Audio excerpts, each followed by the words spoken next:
GitHub is the place where you can find tons of tools for a specific task. No matter if you are a hacker, a penetration tester, or even a developer, you may find codes and solutions to your problems over there. You can just make a search on GitHub and get a whole list of tools. When it comes to hacking, tools are the most crucial thing. We need tools to conduct specific tasks while doing penetration testing or ethical hacking. When you install a security-based Linux operating system, it comes pre-installed with a lot of tools like Nmap, Metasploit, and many others. But those are not enough. So, in this video, I am going to tell you about the 10 most popular hacking scripts that you can find on GitHub and use easily in Kali Linux. But before that, remember that this video is only for educational purposes. These tools can also be used for unethical purposes by wrongdoers. If you use these kinds of stuff for malicious purposes, you are going to get in trouble, so don't try this on someone without their permission. You can send me instead. Instagram is given in the description. Alright, so our first script or tool or whatever you say is Visha. As you can judge from its name, it is a popular tool used for phishing. At the time of recording this video, this tool has almost 12,000 stars on GitHub. Based on its popularity, I plan to install it on my Kali Linux to see how it looks and how it works. Well,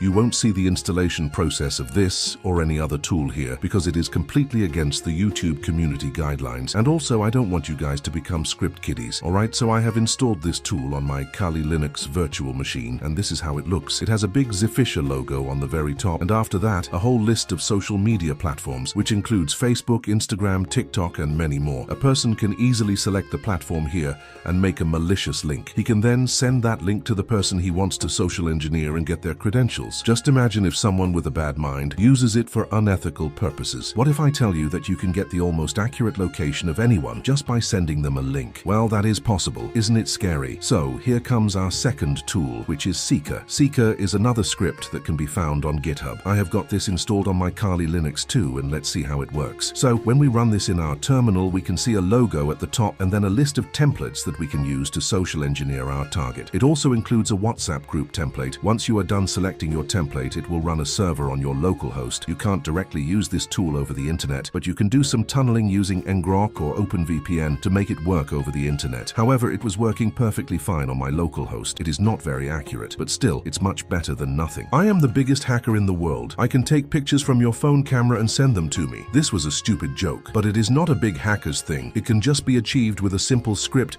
that you can find on GitHub. The name of this tool or script is Camfish. Camfish is another social engineering tool that you can easily find on GitHub and is used to capture images from a camera. It works exactly the same as the previous tools. We can generate a link and share it with the person. When the person opens the link, the site will ask the user for camera permissions, and once they allow it, the site will continue taking pictures from their camera and start sending them to the hacker. This script is solely made for educational purposes, but what if someone uses it to target innocent people? So please don't open any links sent by just anyone. Next, I have a Wi-Fi hacking script that gained a lot of popularity online. So the name of this tool is Angry Oxide. Angry Oxide is a tool that is written in Rust language and is super fast. It is used to capture Wi-Fi handshakes. In simple words, it's used to hack Wi-Fi networks. You can capture handshake files of the networks around you using this tool, and then you can use a word list to crack the hashes inside the handshake and get the plain text password. As mentioned earlier, this tool is written in Rust, which makes it super fast and efficient. It uses the deauthentication method to conduct Wi-Fi attacks and capture the handshake. It is available on GitHub, and you can give it a shot if you want, but you may require an external Wi-Fi adapter that supports monitor mode. Fluxion is another Wi-Fi hacking script you can find on GitHub. It is most famous for conducting evil twin attacks. An evil twin attack is one in which we create a fake Wi-Fi network with the same name as our target and deauthenticate all the clients from the original network. This causes them to connect to the fake Wi-Fi network, where they enter their credentials and get phished in this way. It is just a simple script mainly for automating things. I would suggest you not to rely on these tools and instead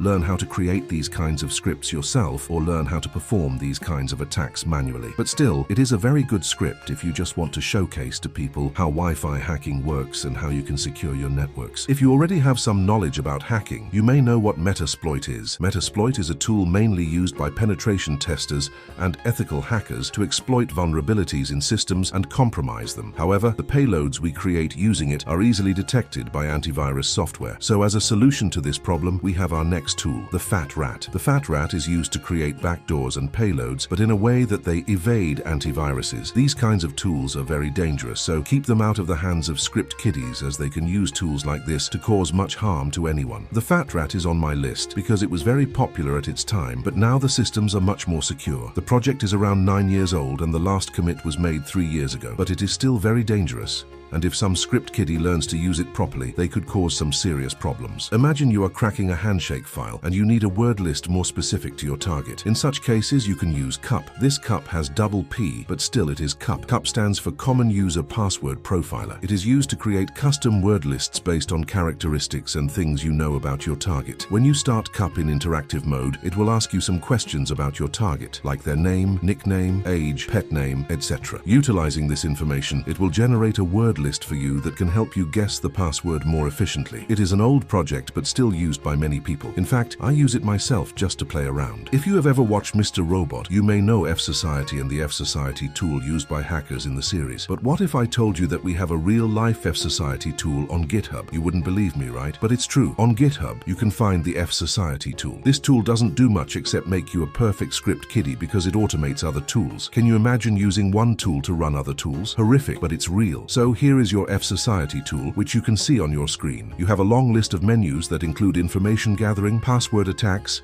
and more. You can just enter the number for a specific category and use the tools inside. It can be useful for many of you, but for me it's nothing more than just a waste of time. It has been 7 minutes since you started watching this video and you still haven't subscribed to the channel. Smash the subscribe button with your slipper before we move forward. Do it, I'm waiting. So our next tool is CyberChef. CyberChef is one of my favorite tools which I use daily. Basically, it is used to decode encoded text. You can run it locally on your computer, and you can also run it online. It is used for both decoding and encoding text. You can also crack some hashes with it. It is mostly used while playing Capture the Flag competitions and solving rooms. I highly recommend you give it a shot and learn how encoding and decoding work. So, last but not least, we have the Huami tool. The Huami tool is another one of my personal favorite tools. Actually, this tool is used to provide you with anonymity. You can surf the internet while being anonymous and keeping your privacy. It uses Tor to change your IP address, and you can also change your MAC address with this tool. I actually have a video on this topic. You can see it by clicking the I button above, or you may find it in the description. So this was a brief video on 10 popular scripts that you can find on GitHub. Some of them were really cool, but some were just a waste of time. If you're still a beginner in these hacking things, I recommend you not to run after these kinds of scripts. Instead, do some deep learning and learn how you can write these kinds of things by yourself. Hacking is not all about just learning few tools or scripts. You may know how to solve your problems by yourself. If someone asks me how to learn hacking, I answer them to learn problem solving first. You can learn anything you want, but you should have patience and dedication. So, this was all for now. I hope you will like the video.